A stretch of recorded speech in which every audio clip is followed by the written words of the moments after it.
आज के इस वीडियो में हम बताएंगे कि तत्काल टिकट को किन किन परिस्थितियों में आप कैंसिल करके उसका पूरा का पूरा रिफंड पा सकते हैं, क्योंकि लोगों को जानकारी नहीं होती है जिसके कारण उसकी तत्काल टिकट का रिफंड नहीं मिल पाता है। हालांकि कुछ ऐसी परिस्थितियां होती है जिसमें आप अपने तत्काल कंफर्म टिकट को कैंसिल करके उसका पूरा का पूरा रिफंड पा सकते हैं। तो आइए बिना किसी देरी के हम फटाफट वीडियो को स्टार्ट कर लेते हैं और वीडियो के एंड तक बने रहिए। रेलवे ने तत्काल कोटे को इसलिए रखा है ताकि इमरजेंसी में किसी को कहीं जाने की ज़रूरत पड़े तो वो तत्काल कोटे में कुछ ज़्यादा पैसे दे करके टिकट बुकिंग करा करके वो अपनी मंजिल तक आसानी से पहुंच सकें। अब यहाँ पर लोगों के माइंड में ये डाउट रहता है कि हमने तत्काल टिकट बुकिंग कर लिया और टिकट बुकिंग करने के बाद हमारी जर्नी कैंसिल हो गई, तो क्या हम ऐसी परिस्थिति में अपने तत्काल टिकट को कैंसिल करके उसका रिफ़ंड पा सकते हैं या नहीं। तो दोस्तों मैं बता दूं कि अगर आपने कोई तत्काल टिकट बुकिंग किया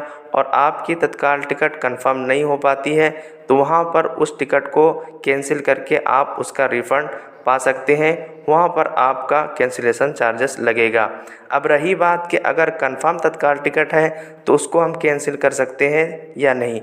अगर आप अपने तत्काल कंफर्म टिकट को कैंसिल करते हैं और आपकी इन परिस्थितियों में से कोई परिस्थिति नहीं है जो मैं अभी बताऊंगा,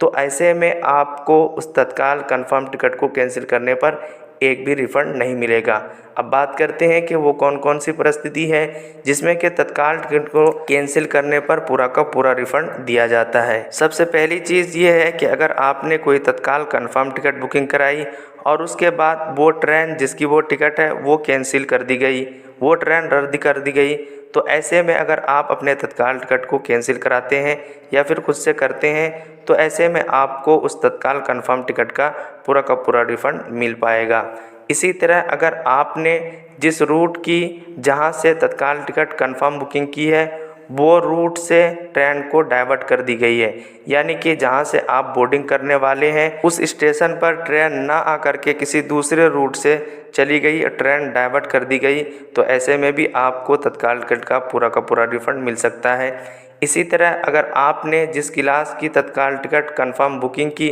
और चार्ट भी रिप्रिंट होने के बाद वो आपके चॉइस की ना रही, यानी कि नीचे क्लास में कर दी गई, तो ऐसे में भी अगर आप यात्रा ना करना चाहते हैं नीचे क्लास में तब भी आपको उस तत्काल टिकट का पूरा रिफ़ंड मिल पाएगा। इसी तरह जिस क्लास की आपने तत्काल कंफर्म टिकट बुकिंग की है वो क्लास ही ट्रेन में स्टार्टिंग होने के बाद ना लगाई गई हो तो उस समय भी आप उस तत्काल टिकट का रिफ़ंड पा सकते हैं। इसी तरह अगर आपकी ट्रेन 3 घंटा से ज़्यादा देरी से चल रही है तो ऐसे में भी आप अपने तत्काल कंफर्म टिकट का रिफ़ंड पा सकते हैं। तो ये कुछ खास परिस्थितियां हैं इनमें अगर आप अपने कंफर्म तत्काल टिकट को कैंसिल करते हैं तो आपको ऐसे में उस तत्काल कंफर्म टिकट का रिफ़ंड दिया जाएगा।